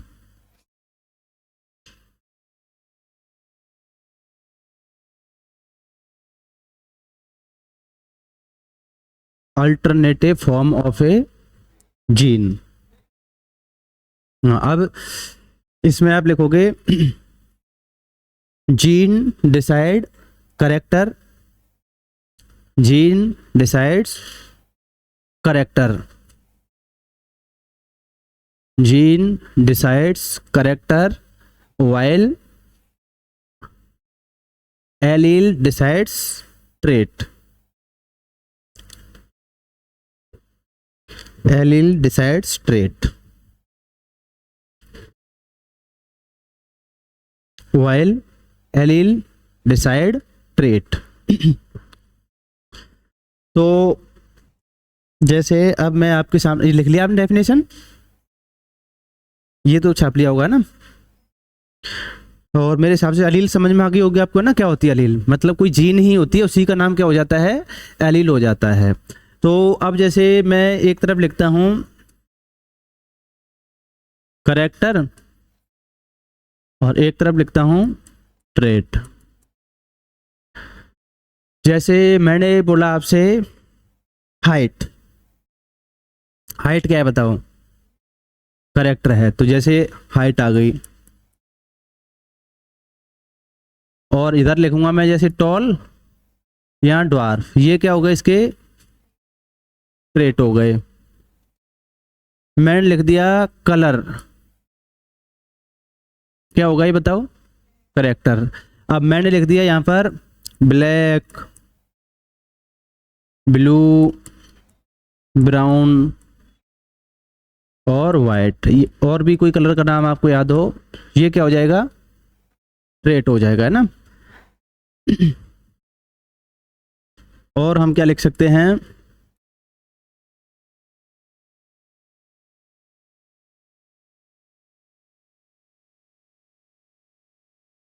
कोई सीड है उसका शेप मैंने बोल दिया, तो सीड का जो शेप है वो किसी भी तरीके का हो सकता है, तो शेप तो क्या हो गया, करेक्टर। अब मैं लिख दूं कि ये गोल है, राउंड, मैंने अब आपको ये भी बता दिया कैसा है वो, तो ये क्या हो गया, ट्रेट हो गया। या मैंने बता दिया कि वो झुर्रियां हो गई उसके ऊपर, तो वो क्या हो गया, रिंकल हो गया। मैंने बोल दिया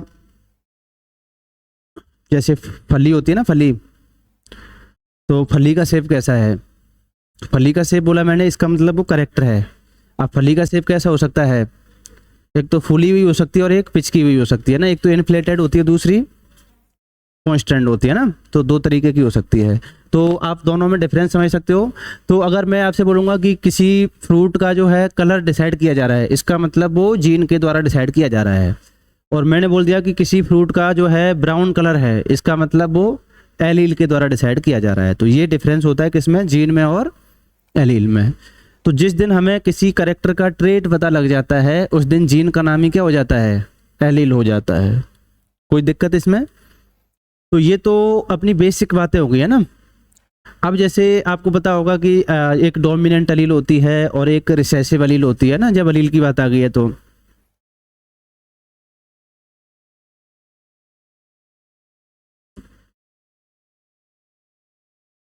जैसे अपने पास में कोई दो क्रोमोसोम है,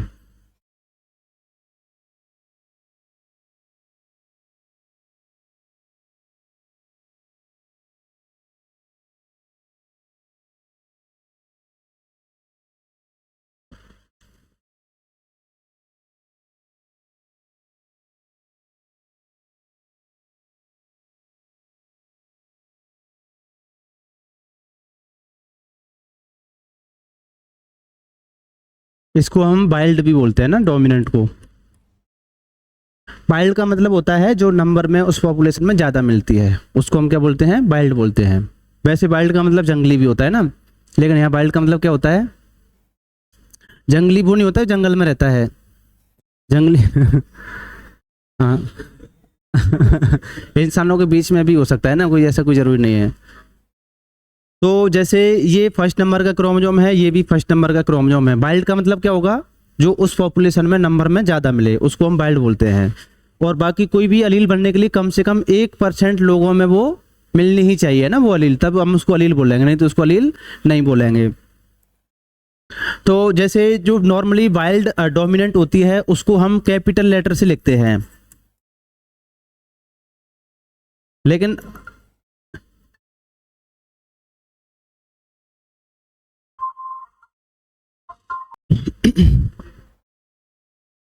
तो जो डोमिनेंट अलील होती है उसको नॉर्मली हम किससे लिखते हैं, कैपिटल लेटर से लिखते हैं। और रिसेसिव अलील को हम किससे लिखते हैं। अब ये कोई ऐसे परम सत्य वाली बात नहीं कि हमेशा इसी से लिखेंगे। अब जैसे किसी जीन की 5 अलील मिल रही हैं तो फिर उसको कैसे लिखोगे आप, एक की 2 मिलती तब तो सही समाधान है, एक को डोमिनेंट, एक को कैपिटल लेटर से लिख दो, दूसरे को रिसेसिव से लिख दो। तो अगर कनिष्क का किसी जीन की 2 से ज़्यादा अलील मिले तो फिर आपको कहीं किसी के ऊपर प्राइम लगाना पड़ेगा, किसी के ऊपर डबल प्राइम लगाना पड़ेगा। जैसे मान लो बी है तो एक कैपिटल बी एक स्मॉल बी, फिर एक बी प्राइम एक बी डबल प्राइम, ऐसे हमें ना अलग अलग उससे शो कर सकते हैं। तो ये तो हो गया नॉर्मली है ना उसको रिप्रेजेंट करने का तरीका, डोमिनेंट अलील को और रिसेसिव अलील को। अब डोमिनेंट अलील तो वो है जो पॉपुलेशन में ज़्यादा मिलती है, और जब उसमें म्यूटेशन हो जाता है तो वो बन जाती है उसकी रिसेसिव अलील। अब म्यूटेशन जो होगा वो कम लोगों में हो पाएगा तो वो क्या हो जाएगी, रिसेसिव अलील हो जाएगी।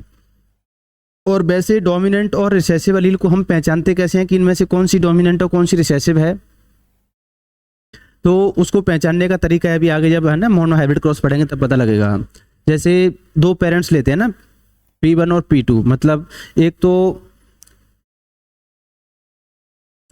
ऐसे हमने लिया ना, दोनों होमोजाइगस कंडीशन में होने चाहिए, एक तो होमोजाइगस डोमिनेंट एक होमोजाइगस रिसेसिव। फिर हम जब क्रॉस कराते हैं तो हमें F1 जनरेशन मिलती है। तो F1 जनरेशन में हम देखते हैं कि एक एलील तो जो होती है उसका इफेक्ट देखने को मिलता है, दूसरी का इफेक्ट देखने को नहीं मिलता।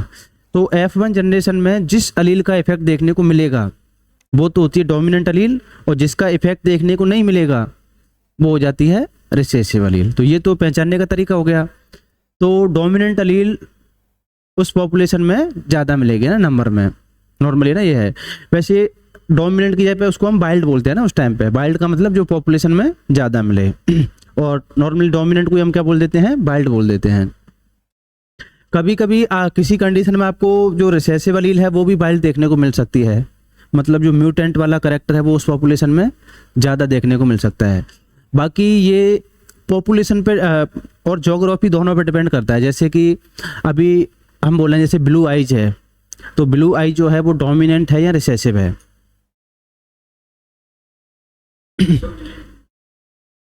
तो अब अगर हम यहाँ की स्टडी करेंगे तो यहाँ पे रिसेसिव है। अब हम कई जैसे यूरोपियन कंट्रीज हैं जैसे जर्मन वगैरह उधर है ना, तो वहाँ जब आप स्टडी करोगे तो वहाँ की पॉपुलेशन में आपको ज़्यादातर नीली आंखों वाले ही मिलेंगे।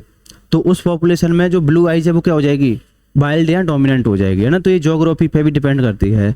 तो उस टाइम पे क्या हुआ था, तब उस समय जो हिटलर था ना, हिटलर ने ढूंढ ढूंढ के ब्लैक आई और उनको मार दिया था, है ना।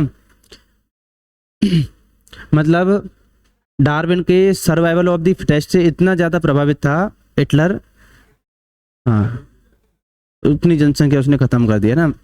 मतलब उसका मानना था कि इस दुनिया में केवल नीली आंखों वाले जर्मन आर्य, उनको ही इस धरती पे जीने का अधिकार है बस, बाकी किसी को जीने का अधिकार नहीं है।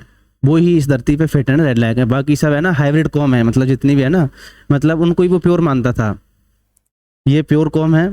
बाकी इसके अलावा जितने भी हैं सब वो हाइब्रिड है, मिक्स हो गए वो, है ना। तो उनको जीने का अधिकार नहीं है। तो उसने मतलब ढूंढ ढूंढ के मतलब ऐसे ख़त्म कर दिया था। उसमें भी सबसे ज़्यादा नंबर लिया था यहूदियों का उसने, है ना।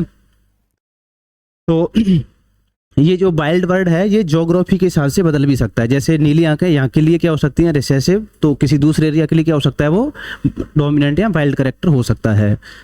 तो अभी ये तो रिप्रेजेंट करने का तरीका हो गया ना डोमिनेंट और रिसेसिव को।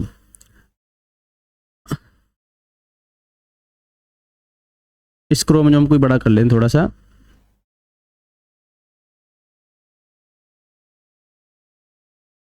वो कुलदीप आपने बस वाले का नंबर भेजा है नहीं भेजा?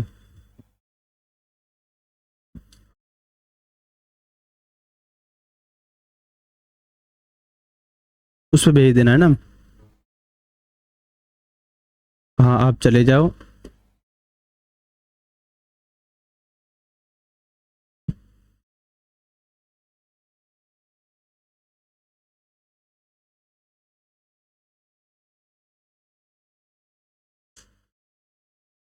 Small D, small D. देखो ये कोई एक क्रोमोसोम है फर्स्ट नंबर वाला, और ये भी फर्स्ट वाला ही है, दूसरा है ना इसका पेयर। तो जैसे इसके केस में अगर आप बात करो, एक क्रोमोसोम पर तो डोमिनेंट अलील है, दूसरे पर रिसेसिव अलील है, तो इस कंडीशन को हम क्या बोलेंगे? इसको हम बोलते हैं हेट्रोजाइगस। मतलब ये ऑर्गेनिज्म ए जीन के लिए कैसा है? हेट्रोजाइगस है।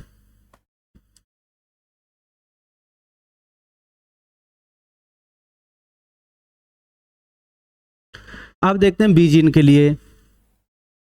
तो बी जीन के लिए कैसा है? ये होमोजाइगस और डोमिनेंट या रिसेसिव? डोमिनेंट। तो बी जीन के लिए कैसा हो गया? ये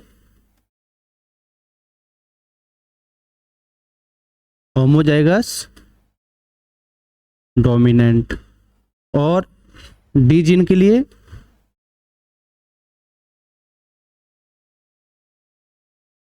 होमोजाइगस रिसेसिव। तो एक्चुअल में जैसे हम बोलते हैं ना रिसेसिव एक्स क्रोमोसोम, तो ये कोई रिसेसिव क्रोमोसोम नहीं होता है एक्चुअल में। उस पर मिलने वाली जो जीन या एलील हैं वो डोमिनेंट या रिसेसिव हो सकती है ना। अब जैसे ये एक ही क्रोमोसोम है इधर वाला, तो इस पर डोमिनेंट एलील भी मिल रही है और इस पर रिसेसिव भी मिल रही है। ऐसे ही उधर वाले को आप देखोगे तो उस पर डोमिनेंट भी मिलती हैं और रिसेसिव भी मिलती हैं। कई बार ऐसा होता है, मतलब रिसेसिव क्रोमोसोम नहीं होता ना, समझ में आ गया ना। लेकिन हम नॉर्मली बोलचाल की भाषा में ऐसे यूज में लेते हैं कि ये हीमोफीलिया का जो जीन है वो रिसेसिव एक्स क्रोमोसोम पर मिलता है। ऐसा सुना होगा ना आपने। तो क्रोमोसोम एक्चुअल में नहीं होता, क्रोमोसोम पे तो बहुत सारी जीन होती हैं, उसमें से कुछ डोमिनेंट होती हैं और कुछ रिसेसिव होती हैं। लेकिन एक इनएक्टिवेशन जरूर होता है ना, जैसे एक्स क्रोमोसोम इनएक्टिवेशन ऐसे एक टर्म आता है। वो क्या होता है? जैसे कि फीमेल है और मेल है, दोनों में 22-44 क्रोमोसोम तो सेम है, लेकिन जो बाकी का सेक्स क्रोमोसोम है एक्स क्रोमोसोम, तो उसमें आप देखोगे तो फीमेल में 2 एक्स क्रोमोसोम है जबकि मेल में एक ही एक्स क्रोमोसोम है। तो इस हिसाब से तो फीमेल में फिर जो एक्स क्रोमोसोम का प्रोडक्ट है वो ज़्यादा बनेगा या कम बनेगा? ज़्यादा बनेगा ना। मेल के कंपैरिजन में एक्स क्रोमोसोम का प्रोडक्ट ज़्यादा बनेगा, क्योंकि मेल में एक ही और फीमेल में 2 हैं। तो फिर ये तो दिक्कत कर सकता है। तो फिर हम क्या करते हैं, इसके लिए फीमेल में एक एक्स क्रोमोसोम को हम क्या कर देते हैं? सप्रेस कर देते हैं, इनएक्टिव कर देते हैं। केवल एक ही क्रोमोसोम क्या रहेगा? एक्टिवेट रहेगा। अब जैसे 2 एक्स क्रोमोसोम थे, ये X1 और ये X2, तो हमने मान लो इस वाले को क्या कर दिया? इनएक्टिव कर दिया अभी। तो अब ये इसका ट्रांसलेशन नहीं होगा, केवल इससे ही प्रोडक्ट बनेगा। है अभी ये इनएक्टिव कर दिया, लेकिन इसका मतलब ये नहीं है कि ये खराब हो गया। अब मतलब जब तक उस फीमेल में रहेगा तब तक ये क्या रहेगा? इनएक्टिव रहेगा। फिर कल को जाके उस फीमेल के गैमेट बनेंगे, गैमेट बनेंगे तो अब उस गैमेट में ये एक्स क्रोमोसोम जा सकता है, X1 वाला भी जा सकता है और एक्स, क्योंकि एक ही जाएगा दोनों में से कोई। तो कुछ गैमेट ऐसे होंगे जिनमें X1 जाएगा, कुछ में ऐसे होंगे जिनमें X2 जाएगा। तो अब कल को ये वाला एक्स क्रोमोसोम अगर मेल में चला गया तो तब क्या होगा?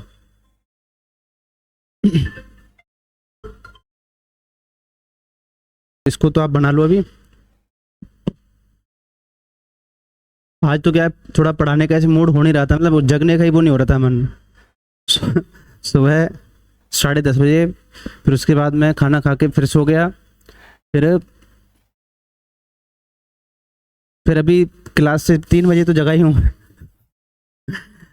जगने का ही मूड नहीं हो रहा था ना। तो कल से आप है ना एग्जैक्ट 3 बजे आ जाना, क्योंकि तभी है ना काम बन पाएगा। आज तो मूड था नहीं एक्चुअल में। क्या? फिर अभी अगर बारिश स्टार्ट हो गई हो तो एक बार देख के आ जाओ, अगर हो गई है तो कैसे जाओगे आप? हाँ, सुबह वाली होगी और शाम वाली भी होगी कल।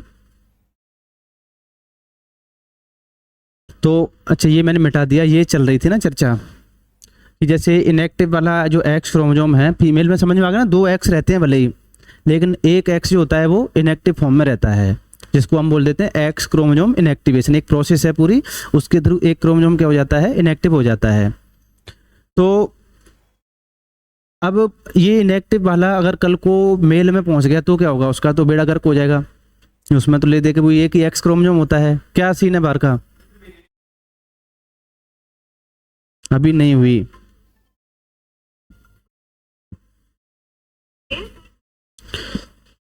तो फिर क्या होता है, ये इनएक्टिव वाला एक्स क्रोमोसोम जैसे ही मेल में जाएगा तो वहां पे जाके वापस से क्या हो जाएगा, एक्टिवेट हो जाएगा। मतलब ये इनएक्टिव तभी रहेगा जब 2 एक्स क्रोमोसोम होंगे। जैसे आपने ये वर्ड पढ़ा होगा, बार बॉडी, पढ़ा है क्या? क्या होता है बार बॉडी? क्या होता है? तो ये तो सब चलो कहने सुनने वाली बात है। कन इसका पढ़ा होगा बार बॉडी, तो नहीं पढ़ा? बार जानते हो ना, बार क्या होता है? बार नहीं सुना बार नाम? फिर तो कैसे, देखो बार हमारे वहां तो बोलते हैं, जो बाल होते हैं ना उनको बार बोलते हैं। हमारे वहां जो ला वर्ड होता है वो रा बन जाता है ना। जैसे बाल को हम बोलते हैं बार, जैसे दाल होती है दाल को बोलते हैं दार। ये तो हमारे वहाँ का प्रोनाउंसिएशन है ना। बाकी वैसे जो बार होता है ये एक वर्ड है, जैसे कि ये बियर बार होता है। ऐसे ही वकील वगैरह जो होते हैं ना, तो उनकी जो काउंसिल होती है उसको बार बोलते हैं, बार काउंसिल। तो ये अलग अलग जगह पे वर्ड आता है ना। और अपने यहाँ पे जैसे बार बॉडी जो होती है, ये क्या होती है, जैसे जो एक्स क्रोमोसोम इनएक्टिव हो जाता है ना, उस इनएक्टिव एक्स क्रोमोसोम को ही बार बॉडी बोलते हैं हम। तो नॉर्मली किसी ऑर्गेनिज्म में जितने भी एक्स क्रोमोसोम मिलेंगे उसमें से एक तो एक्टिव रहेगा और उसके अलावा बाकी के क्या हो जाएंगे, इनएक्टिव हो जाते हैं। तो वो किसकी फॉर्म में मिलेंगे आपको, बार बॉडी की फॉर्म में मिलेंगे। तो जो अभी मैंने एक्स क्रोमोसोम इनएक्टिवेशन नाम बताया ना आपको, तो वो जो इनएक्टिव एक्स क्रोमोसोम हो जाता है उसी को हम क्या बोलते हैं, बार बॉडी बोलते हैं। अब क्या होता है, किसी भी ऑर्गेनिज्म में जितने एक्स क्रोमोसोम मिलेंगे उसमें से -1 कर दो तो उसमें आपको बार बॉडी का नंबर मिल जाएगा। तो जैसे अपने अंदर कितनी बार बॉडी मिलेंगी मेल में, मेल में तो ले दे के वही एक ही एक्स क्रोमोसोम है। अब उसको भी आपने इनएक्टिव कर दिया तो काम चलेगा? फिर नहीं चलेगा। तो इसलिए मेल में बार बॉडी नहीं मिलेगी, फीमेल में मिलेगी। अब जैसे किसी का है एक्स एक्स वाई, इसमें कितनी मिलेंगी बार बॉडी? ये कौन सा है, क्लाइनफेल्टर सिंड्रोम में कौन सा है, क्लाइनफेल्टर ही होगा ना। तो इसमें कितनी बार बॉडी मिलेंगी, एक या 2? एक मिलेगी, एक ही इनएक्टिव होगा ना। ये ध्यान रखना ना, ड्रोसोप्लाम में भले ही 4 एक्स हो कितनी भी हो, लेकिन उसमें बार बॉडी नहीं मिलती है। ड्रोसोप्लाम बार बॉडी नहीं मिलती है ना, उसमें अलग तरीके से हम है ना रेगुलेट करते हैं इस प्रोसेस को। तो बार बॉडी समझ में आ गया।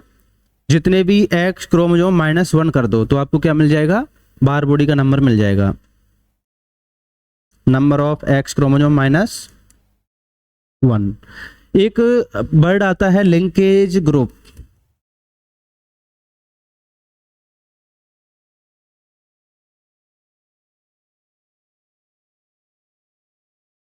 ये भी सुना है क्या नाम, लिंकेज ग्रुप? इसको हम बोलते हैं इसका सहलग्न समूह। तो क्या होता है लिंकेज ग्रुप? तब उसमें नाम सुना है कि सहलग्नता? नहीं सुना? सुना है, चलो है ना। तो लिंकेज ग्रुप क्या होता है, किसी भी ऑर्गेनिज्म में जितने डिफरेंट टाइप के क्रोमोसोम मिलते हैं उतने ही उसमें लिंकेज ग्रुप माने जाते हैं। तो मतलब एक क्रोमोसोम क्या होता है, एक लिंकेज ग्रुप होता है। तो डिफरेंट टाइप ऑफ क्रोमोसोम, जितने डिफरेंट टाइप के क्रोमोसोम उतने लिंकेज ग्रुप। अब जैसे मैं आपसे बोल रहा हूँ कि जैसे फीमेल है, कितने लिंकेज ग्रुप मिलेंगे उसमें, फीमेल में 24 टाइप के क्रोमोसोम होते हैं फीमेल में। कितने टाइप के होते हैं कनिष्का फीमेल में क्रोमोसोम? 22 तो ऑटोसोम होते हैं अलग अलग, 44 होते हैं, 22 पेयर होते हैं, और एक एक्स होता है अलग बस। तो फीमेल में कितने लिंकेज ग्रुप हो गए? 20। मेल में कितने होंगे? मेल में 44, 22 प्लस एक्स और 22, तो मेल में 24 टाइप के लिंकेज ग्रुप हो जाएंगे। समझ में आ गया क्या होता है लिंकेज ग्रुप? जितने टाइप के क्रोमोसोम उतने ही उसमें लिंकेज ग्रुप होंगे। तो एक क्रोमोसोम को एक लिंकेज ग्रुप माना जाता है। ये बना लिया आपने? नहीं बनाया तो बना लो। और मैं चेक करके आता हूँ एक बार मोशन।